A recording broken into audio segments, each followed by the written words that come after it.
Would you look at that?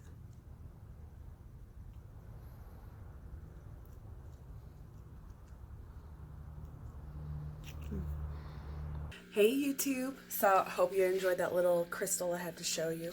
That was a beautiful smoky quartz point with rainbows all inside of it. Today I wanted to do something a little bit different. I'm starving right now, and per my doctor's orders, I need to be more consistent with eating. And I have a problem with eating only because I forget to do it. My memory is really bad, and normally I don't eat until dinner time when Evan comes home. So I'm going to make an effort to prepare not only my lunch for right now, but also the proteins for dinner tonight, which will probably be very similar to what I'm having for lunch. What I want to make is a chicken salad without chicken in it. So we're going to use vital wheat gluten to make the proteins. So let's get to it. Alright guys, so let's go through the ingredients that I'm going to use. So technically the protein that I'm going to make is called seitan, or seitan, however you want to say it. It's used in a lot of vegan meats, and it's actually really easy to make. And I didn't know this until I found a recipe for a chicken sandwich. And since then I've been kind of modifying it to make it work with what I have and for what I want to make. So firstly, we're going to need vital wheat gluten. I get the Anthony's Premium Vital Wheat Gluten from Amazon. It's super cheap, and you get 4 pounds. So that's the must-have. Secondly, we need to have some nutritional yeast. This adds a lot of different flavors to it and gives it more of like a meaty kind of texture. We have seasonings, like garlic, onion, pink salt. I don't use iodized salt, the white stuff. I always use pink Himalayan salt. If you haven't used it before, a little bit goes a long way. If you're used to using regular table salt, you'll need to use a lot less of this for whatever you're making. I'm going to add a little bit of rosemary. That's not something I usually do, but I wanted to give it a try today. I have some cumin, chopped onions, and some Mrs. Dash, just because it has like extra stuff in it. And then I have a few different dressings that I want to try. These are all vegan, so they don't have any weird fish stuff in them, because there is a ratio of 1-to-1 for the gluten and the liquids. And I'm also going to add some mustard, and as well as, for more flavor, some water with bouillon in it. You can use a bouillon cube. It's easier to use this because it's in a paste form already. And literally what I do, like when I first made this, I boiled like a whole thing of water and made this up in there and then used that. But we're not going to do the boiling method. We're going to bake it. I have a cookie sheet over here prepared with some tin foil on it. And I have some oil and some frying flour that I made up for that part. You don't have to fry these, but I really, really like crispy things. So I'm all about frying, but you can do it either way. There's different ways that this can be cooked after they're made. The first time I ever did it, I boiled them in the water that I had made the veggie bouillon stuff in. And depending on how you cook it after it's made will have a great impact on how the texture is. So I noticed when I boil them, they're a little bit more thin, not thin, but they fall apart a little bit easier, so it's harder to coat them and fry them. I've noticed with baking them, because when you bake them, you actually put some tin foil on top of it to keep the moisture in, to kind of steam it a little bit. They have a more dense, chewy texture, which is awesome for like faux chicken sandwiches. So I'm going to use a cup of this vital wheat gluten. Sorry if I'm rambling. Cup of vital wheat gluten going in. Because I've been doing this for a minute, I've started kind of eyeballing all of the other stuff. So I'm going to take a tablespoon, a water stained one, and add 2 tablespoons of the nutritional yeast. I really like to add a decent amount of spices to this just because you can. I'm going to add half a tablespoon of garlic powder. I'm also going to add a half tablespoon of the onion.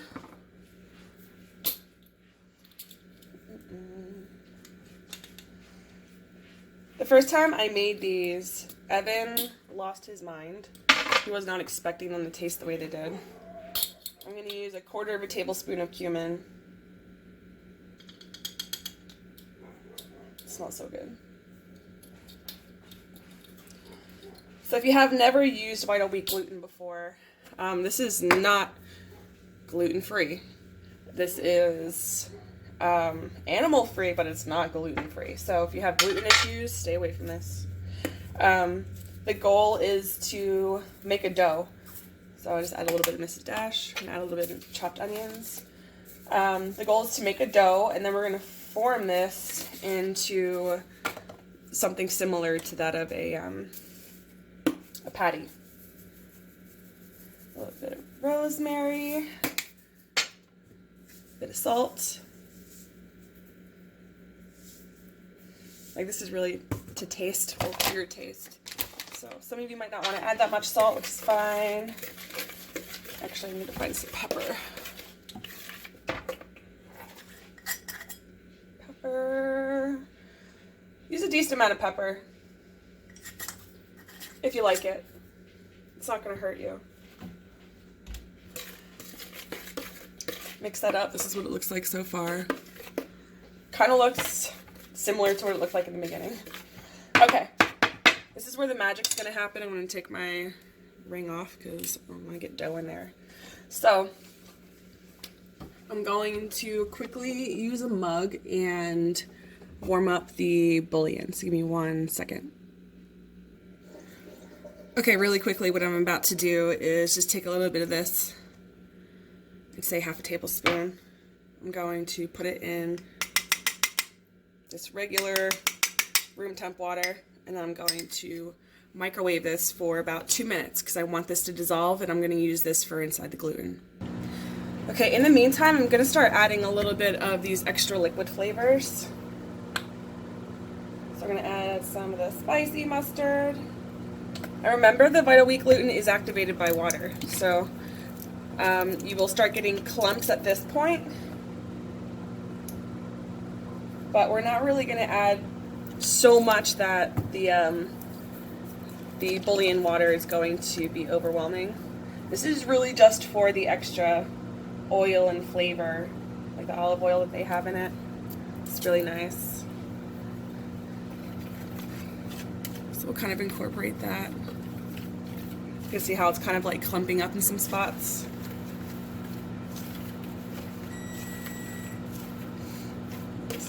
Oven's preheated. I have it preheated at 360. They're going to bake on each side for about 20-25 minutes, and they will get a lot bigger than how they start. So you get a lot for what you got. For a cup of this Vital Wheat gluten, I've been able to make 4 to 5 chicken patties. So it can feed quite a few people with a few ingredients, and it's crazy because it goes from a powder to a dough really quickly. Okay, we have our hot veggie bouillon water, and I'm going to slowly pour it in without getting burnt. You can see this. It'll soak it up really quick. I'll add more as I go, and then I'm going to switch to kneading with my hands.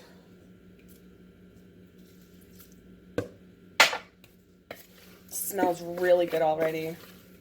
That's the really nice thing about using veggie bouillon, is it has all of those really nice aromas already from what you would want in your food if you use bouillon for other forms of cooking. You can still see some powder in there. Okay, I think we're close. All right, got our dough ball.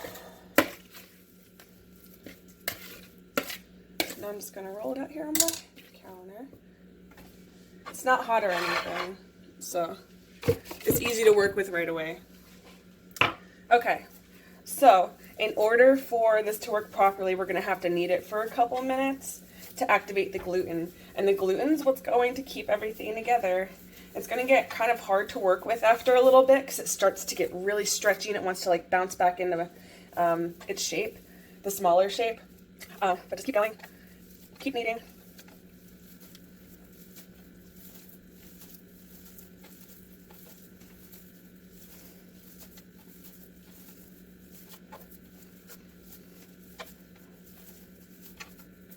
Quick tip though, you don't want to over knead it because it'll get super tough. So you want to knead it to the point where it starts to stay in a ball. It's not really falling apart anymore at this point. It's wanting to stick together. It's still a little bit warm. Really, really, really, really doughy and squishy. It's not that bad. And as you can see, it's not really that messy either, which is really cool. Okay, so I think this is about done. So now we're going to form the patties. And I want to try to make 4, but I want them to be somewhat even. So I like to make it into this log shape so that I can kind of see like the even sizes. And you can eyeball it if you want to. I'm going to use kitchen shears to kind of cut the globs.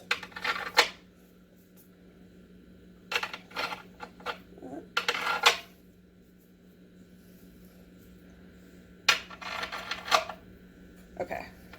So I'll use this smaller one for my lunch, and then these 3 will be for dinner. I'm going to try to make these pretty flat. You want to make them relatively flat because they are going to puff up in the oven when they cook. So whatever size you make them, they will probably double.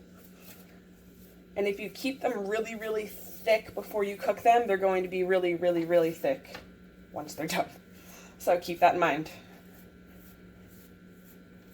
Okay. Like I said, they're going to want to spring back into its shape. So really just try to like press it out as much as you can. You don't want to use too many other items because this is still considered working it. So there is a possibility that it can be overworked at this point, but you really want to get it flat. I don't know if you can see that. It's nice and flat. And I'm going to put this on.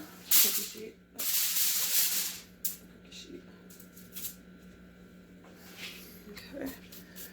Actually, I think I'm going to spray it a little bit because I don't want this to stick. I'm sure it's stuck before.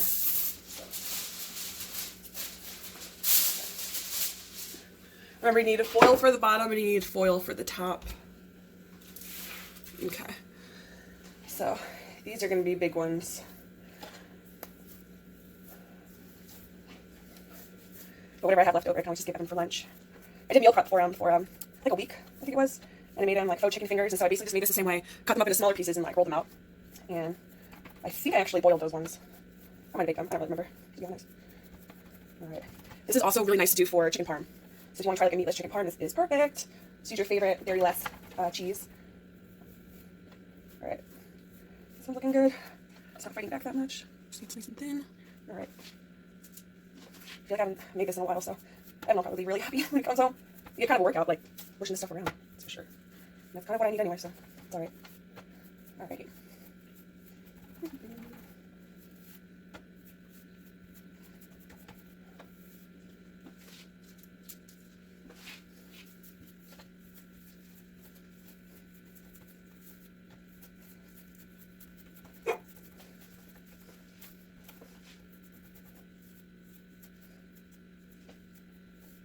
Okay, so there's like a little hole in this one. If you can try to squeeze it together, kind of close it, that's fine. This one probably won't, and that's not going to affect anything. So, just gotta leave it. But this one's starting to fight back a little bit more than the others.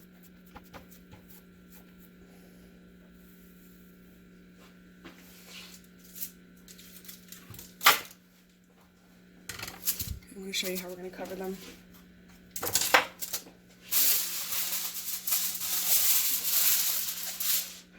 So if you want to make a decent seal on this, you want to keep as much of that moisture inside as we can.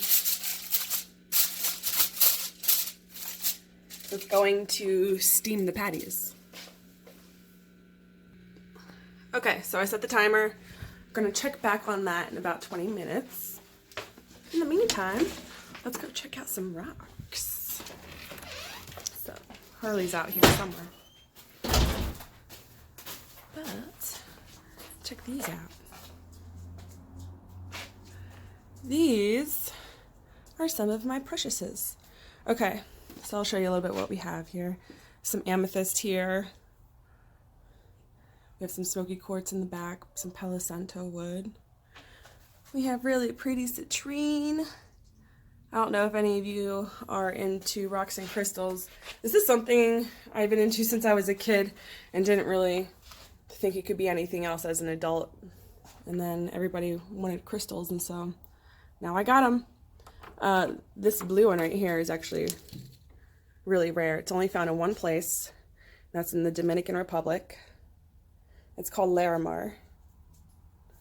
And it looks like, to me, it looks like the bottom of my pool. The way the water kind of webs. It's really neat. Yeah. This is my favorite.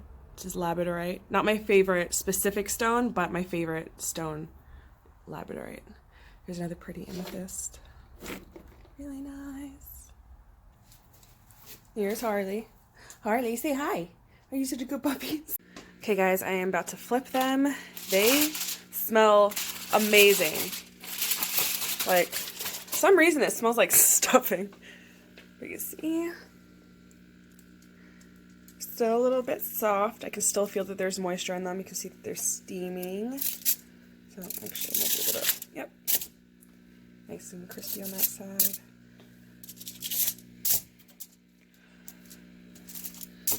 Go back in for another 20 minutes. Okay guys, we are back. The patties are done. I'm only going to show you how to bread and fry one of them. These are best fried fresh.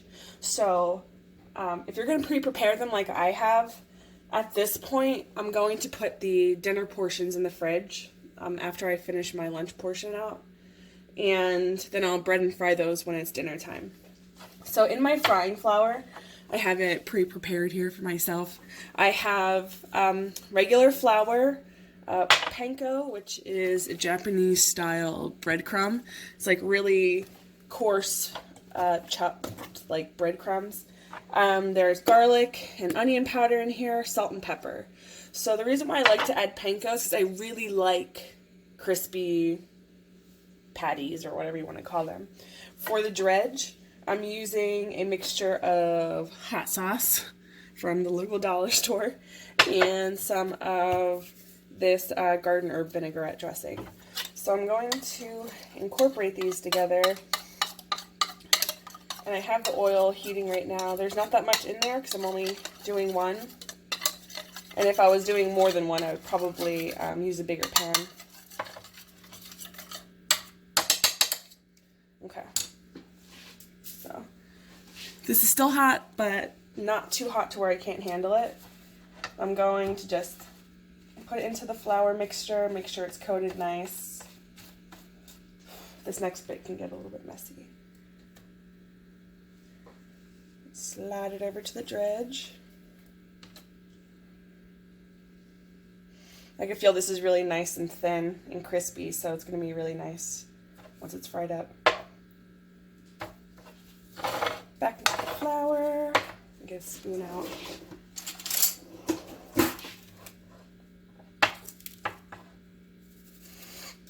I don't want to handle it that much because it'll pull the flour off of it, and that's what's going to make it crunchy, and I don't want it to have any naked spots on it. Okay. So make sure it's coated.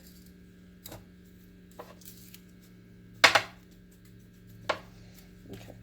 If you want to make it extra crispy, you can do this. Put it back in the dredge, carefully rotate it, carefully. You don't want any of the flour to come off. You want the flour to stay on. I mean, if some of it comes off, it's not going to be the end of the world, but wherever the flour is, the crispy is. So if you like it crispy, try to keep it completely coated. Almost done.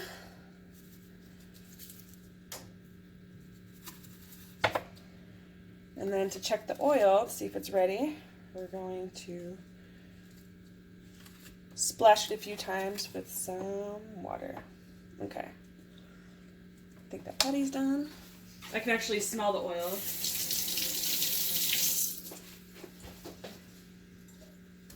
And since there's not that much in there, it's probably really hot already.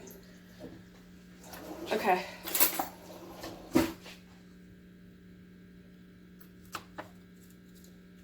Here we go. Time to fry. This is only going to need about 4 minutes on each side, just to get crispy. This is what the other ones look like. They're quite big. And they have puffed up quite a bit from how I flattened them out.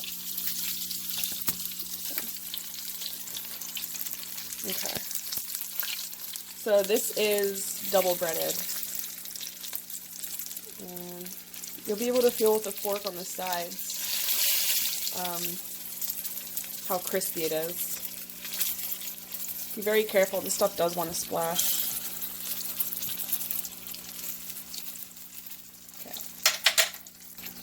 Okay, it's been 4 minutes, so I'm going to flip.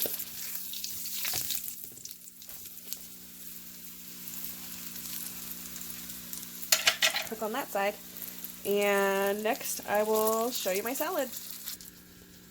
And guys, don't forget, you can always reuse your frying flour, so don't throw it out. Okay, here we are at the result. We have the beautiful proteins, nicely chopped tomatoes, and I don't know if you can see them, but there's some avocado in here. I also used some local oil and vinegar. This Pine Top brand olive oil and vinegar. Delicious, super expensive, but we really wanted to kind of support our local businesses, so me and my friend Kat had picked up some of those. Let's take a taste. This looks like it's gonna be amazing. I want to get a little bit of everything, a little bit of avos, a little bit of chicken. It's gonna be good. Mmm. Mmm. Mmm. Mm-hmm. Here's Mordecai. Okay. I can really taste the olive oil. The olive oil is like a lemon flavor. It really comes through nice. I also used a little bit of those just to kind of go with the avos. But yeah. Thanks for hanging out. Hopefully you guys learned something about cooking cruelty-free, because it is quite delicious. If there's anything else you'd like me to try, let me know. But other than that, bye!